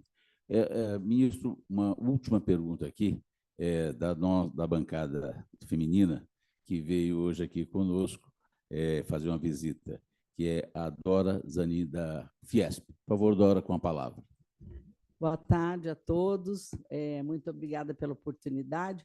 É um prazer estar aqui com o ministro, meu conterrâneo, uma pessoa que eu conheço a família desde que eu era pequena.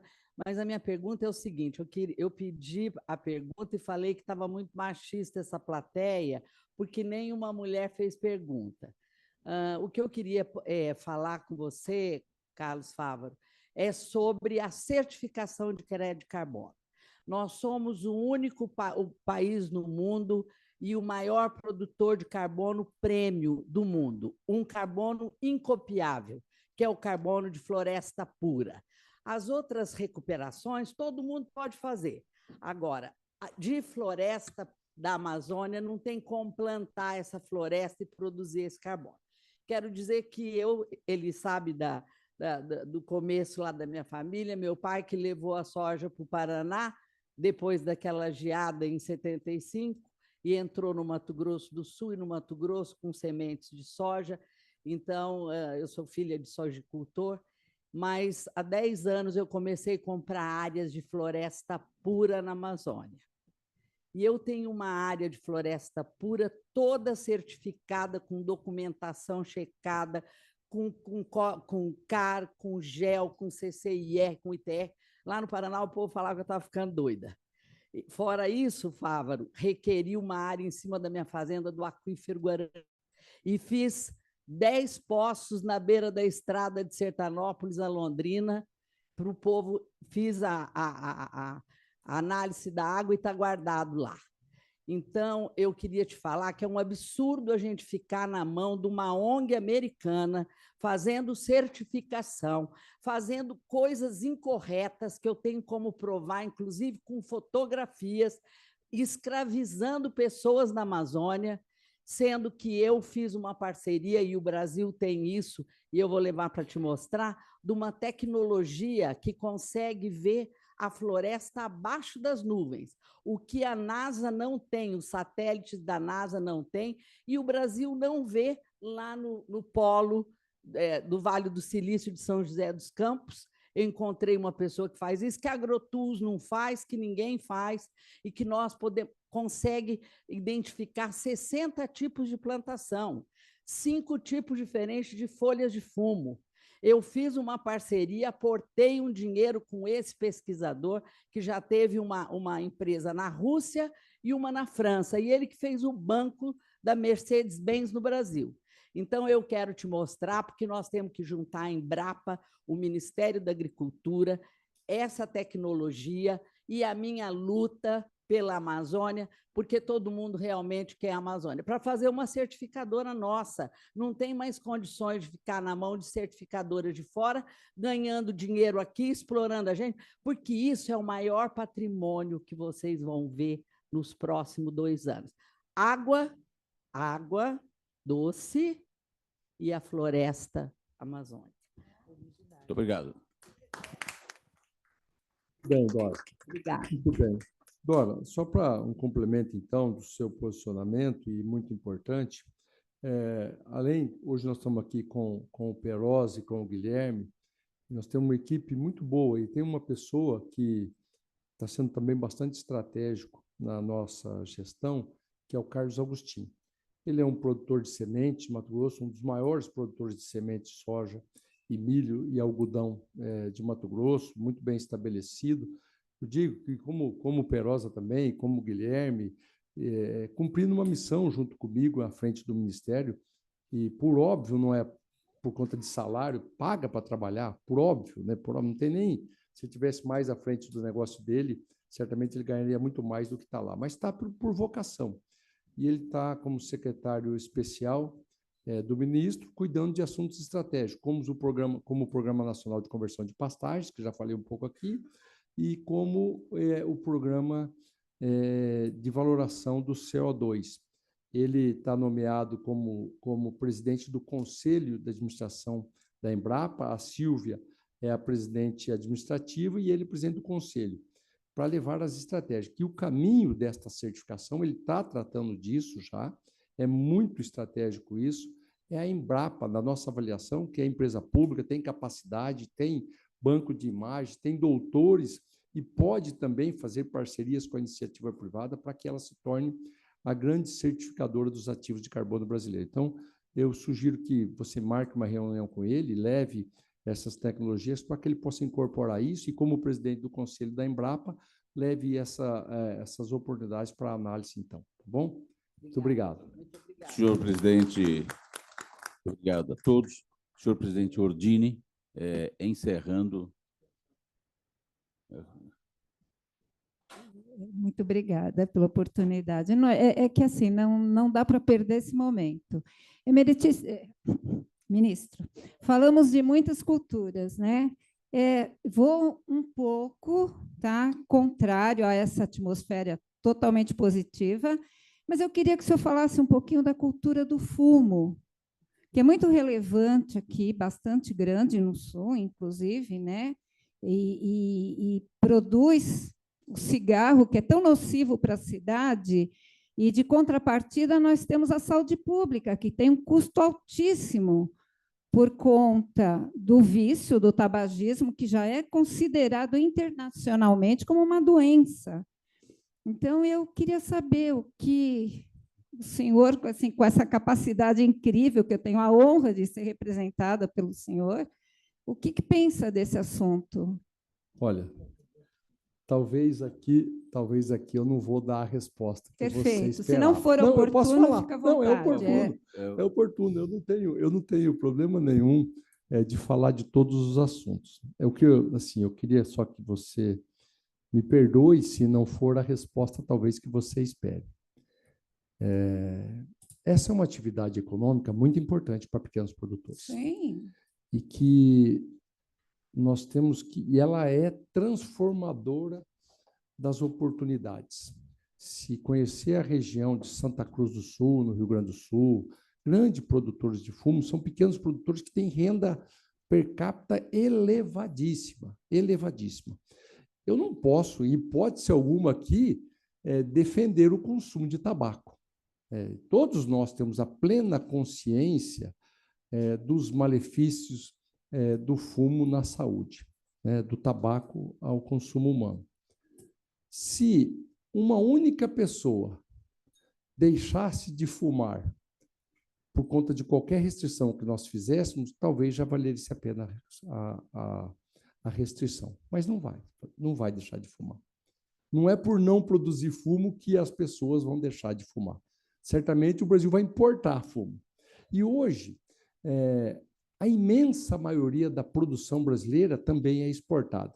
Não significa que queremos exportar coisa ruim, não. Eu acho que nós temos que ter a consciência do cidadão de deixar o consumo de tabaco, mas, enquanto atividade econômica, nós precisamos separar as coisas. A restrição fica a caso e a responsabilidade e a conscientização do Ministério da Saúde. Eu, como ministro da Agricultura, eu não posso deixar desamparado homens e mulheres que têm, nesta atividade econômica, o sustento da sua vida.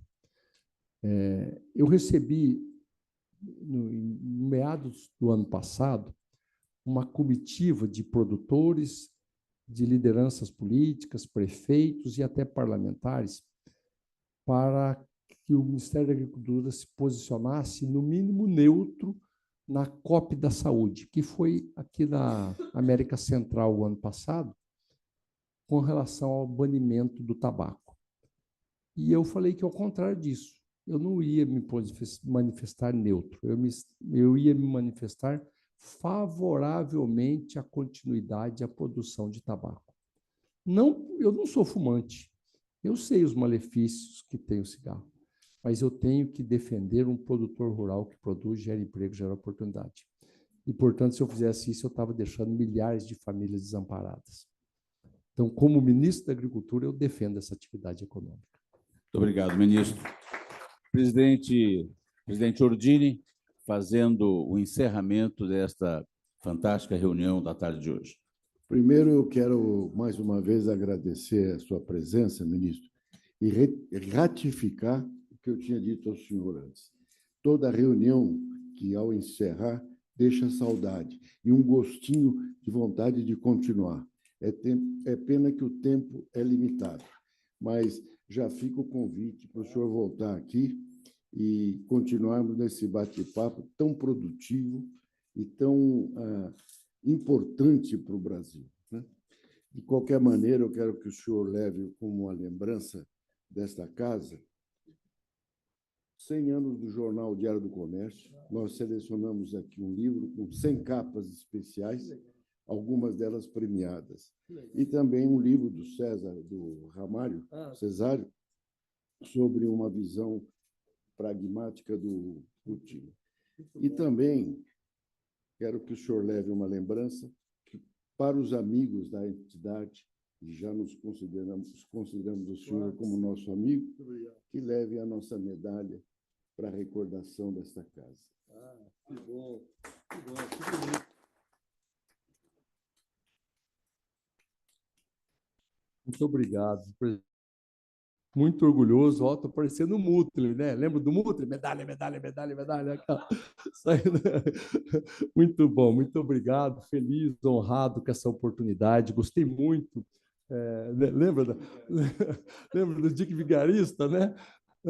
Quando o Dick Vigarista estava em apuros, ele chamava o cachorrinho dele que voava com o rabinho assim, e ele só atendia o Dick Vigarista se desse uma medalha, né?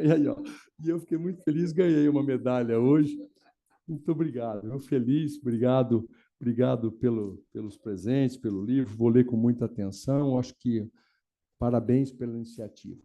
O comércio de São Paulo, mais forte do Brasil, aqui que é a mola da economia brasileira, tem a oportunidade e a capacidade de pensar que é importante interagir com o agro. Fiquei muito feliz. Se vocês ganharam, eu ganhei muito mais nesse nosso bate-papo e estou à disposição para vir mais vezes. Obrigado. Vamos. Muito obrigado a todos. Tenham todos um ótimo final de tarde. Obrigado, boa tarde.